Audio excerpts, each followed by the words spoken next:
তোমরা প্রথমে একটি A4 পেজ নেবে, তার উপর এই যে তিনটি ছক দেওয়া হলো এই ছক তিনটিকে স্কেল দিয়ে এবং পেন দিয়ে খুব ভালোভাবে এঁকে নেবে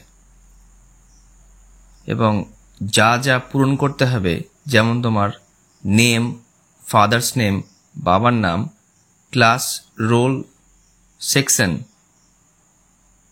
এগুলিকে যথাযথভাবে ফিল আপ করে নেবে।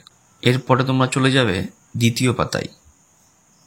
আরেকটি A4 পেজ নিয়ে তোমরা এবার মূল বিষয়বস্তু লেখা শুরু করবে।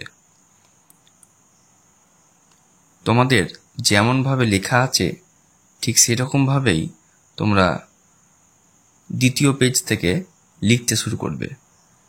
সম্পূর্ণ লিখবে এবং পরিষ্কার পরিচ্ছন্নভাবে লিখবে। খাতার চারিধারে মার্জিন অবশ্যই টেনে নেবে।